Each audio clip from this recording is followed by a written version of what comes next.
Welcome, dear students. Today we will go through the topic adjective and infinitive. So we will start adjective first and then infinitive. Adjectives, as I had already given a class on this topic, but it is again in your assessment, so I want to make it clear again you what are adjectives. Study the following sentences. As you all know adjectives, what do you mean by adjectives? Adjectives होते क्या हैं? They live in a beautiful bungalow. यहाँ पर देखिए जो sentence underline हुआ है beautiful, it means they live in a bungalow. हम ये भी बोल सकते थे, but when we say they live in a beautiful bungalow, it adds a quality to your bungalow. So beautiful is the quality and that is the adjective. The second sentence, the mountain tops are covered in sparkling snow. जो mountain tops हैं, जो पहाड़ के चोटियां हैं, they are covered in sparkling snow. वो किससे ढके हुए हैं? बर्फ़ से. लेकिन यहाँ लिखा हुआ है स्पार्कलिंग, चमकती हुई बर्फ़ से. इट मीन्स वो स्पार्कलिंग जो है that is again adjective. So to add, यहाँ पर इन दो सेंटेंस से हमें इतना तो पता चलता है कि जब हम नाउन या प्रोनाउन में कुछ मॉडिफाई करते हैं या उनकी क्वालिटी बताते हैं तो उसको हम एडजेक्टिव बोलते हैं. In the above sentences, the underlined words are adjectives as they add something to the meaning of nouns oblique pronouns or modify them. वो कुछ नया मीनिंग ऐड करते हैं नाउन्स को या प्रोनाउंस को या उनको मॉडिफाई करते हैं.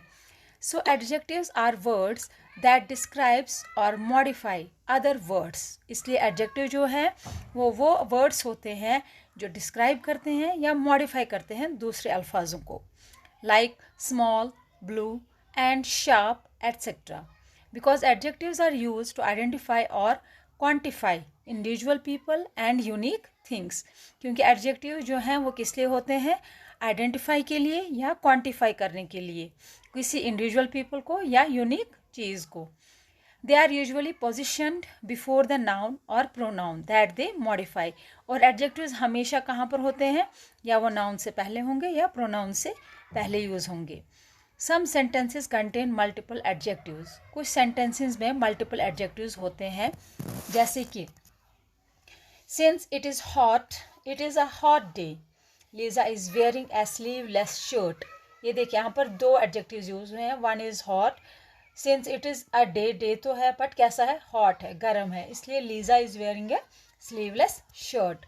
इसलिए लीजा ने क्या पहनी हुई है? Sleeveless shirt.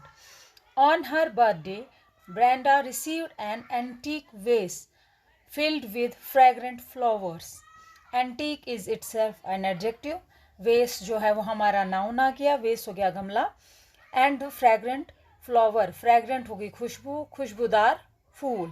ठीक है, तो ये हो गया एडजेक्टिव्स. अब यहाँ पे आपको असेसमेंट दिया हुआ है नीचे, हमें इसमें ढूंढना है. आपके वर्ड्स भी दिए हुए हैं, you have to fill them with the adjectives. First one is we visited the museum where we saw dash artifacts. हम लोग म्यूजियम गए. म्यूजियम में अक्सर क्या होता है? वहाँ पे हमेशा ओल्ड चीज़ें होती हैं. We visited the museum where we saw ancient artifacts. ठीक है. Second one is I received dash awards at the ceremony today. किस सेरेमनी पे? सेरेमनी होती हैं मतलब किसी इंसान की कोई सेरेमनी होगी, कोई या तो शादी होगी या बर्थडे होगा या एंगेजमेंट होगी, something like that. So I received the managers award at the ceremony today. ठीक है. Please get me a bag of dash apples. Apples कैसे होते हैं? Interesting, ripe red, orange and real. Please get me a bag of, ripe red भी बोल सकते हैं और रियल भी बोल सकते हैं. Please get me a bag of real apples. The president sat in a dash chair. Important chair, barber's chair, funny chair, leather chair. The president sat in a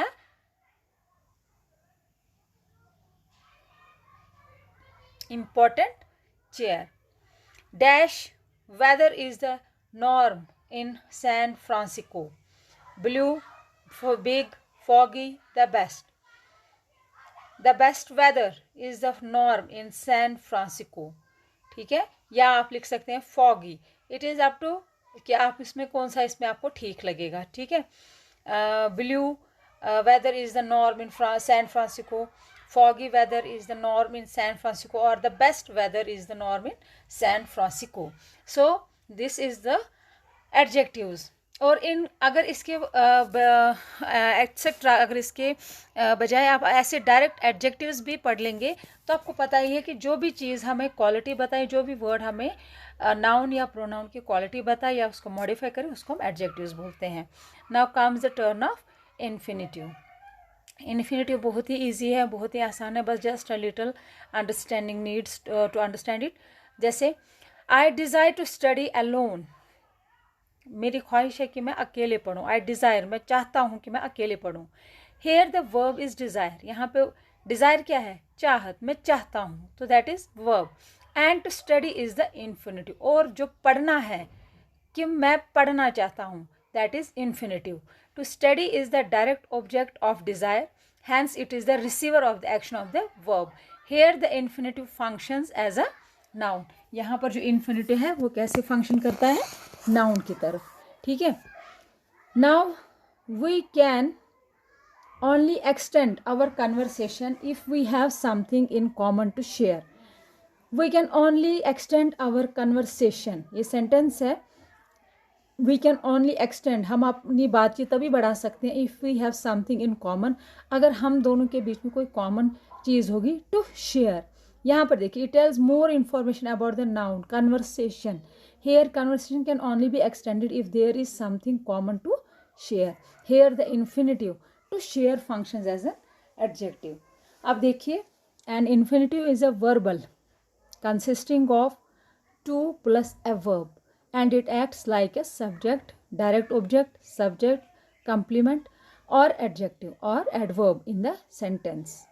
Infinitives are easy to identify.